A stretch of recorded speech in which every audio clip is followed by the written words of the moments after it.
नमस्कार। बताइए क्या करते हैं आप। बेसिकली मैं एक फार्मर हूँ, मैंगो प्रोड्यूसर हूँ। मैं आम प्रोड्यूस करता हूँ। और आम अभी ये प्रोजेक्ट की वजह से मैं आम पहले 14-15 दिन लगते थे, अभी ये प्रोजेक्ट की वजह से मैं 4-5 दिन में आम पका पका लेता हूँ। यानी ऑर्गेनिक वे है कि वो कार्बाइड का उपयोग करते हैं। नहीं नहीं, पूरी तरह से ऑर्गेनिक है, साइंटिफिकली प्रूवन है और कोई हानिकारक नहीं शरीर के लिए। आपकी पढ़ाई क्या हुई देवेंद्र जी।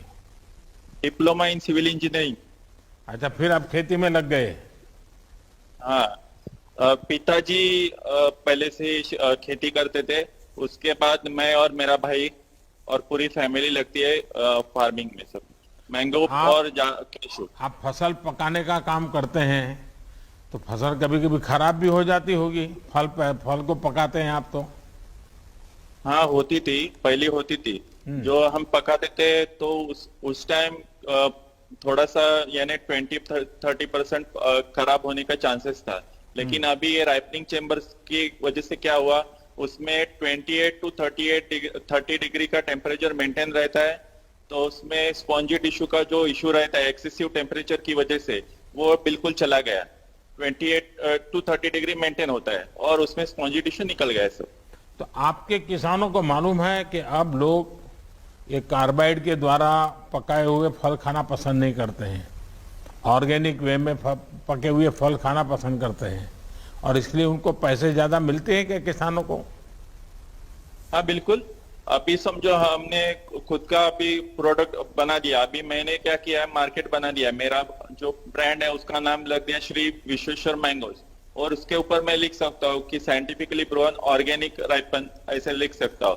और जो क्या है अभी, जो इसमें राइपनिंग चेम्बर में पकाते हैं वो आम एकदम गुड क्वालिटी का निकलता है।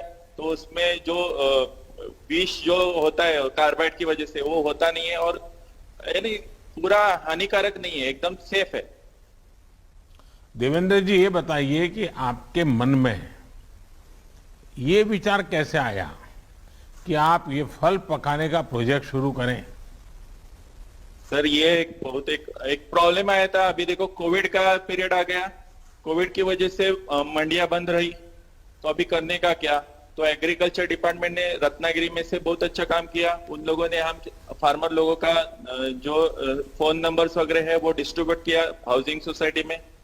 तो उसकी वजह से हाउसिंग सोसाइटी की उधर से हमको फोन आना शुरू हो गए कि हमको आम चाहिए करके। लेकिन उनको आम पका के चाहिए था। तो हमको उस वक्त मेरे पास राइपनिंग चेम्बर नहीं था, तो मैं दूसरी जगह जाता था पकाने के लिए, या अपने यहाँ लगा लेता था आड़ी। तो उसमें 10-15 दिन लगते थे, तो मेरे को टाइम कंज्यूमिंग लग रहा था। तो सोचा चलो अपना राइपनिंग चेम्बर हो सके। तो मैं खुद बैंक ऑफ इंडिया मारुति मंदिर को मिला। उन लोगों बोला कि मेरे को अभी ऐसा ऐसा करने का है राइपनिंग चेम्बर।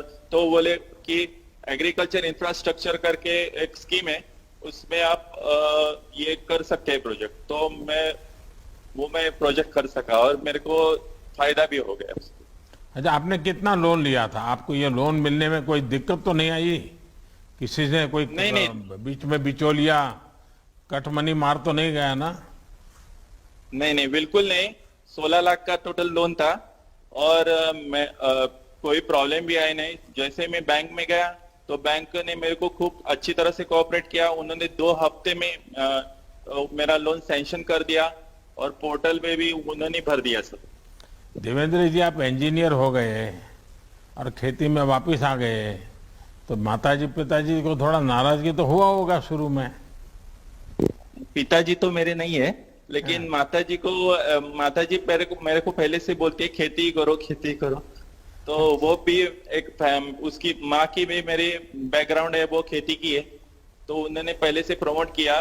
पहले मेरे को ही जाने का था इंजीनियरिंग में, लेकिन मैं ही ऐसे खेती में ही हूँ। आपने अपनी माताजी की इच्छा पूरी कर दी। बराबर सर।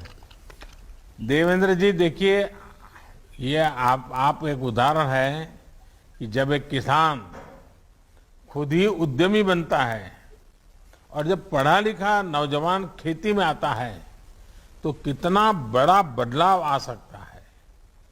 आज आप अपने प्रोजेक्ट के जरिए ना सिर्फ अपने परिवार का बल्कि अपने साथी किसानों का भी एक प्रकार से भला भी कर रहे हैं और उनके अंदर कुछ करने की भावना भी जगा रहे हैं। बराबर। देवेंद्र जी, आपने बताया कि आपको लोन कितनी आसानी से मिल के गया।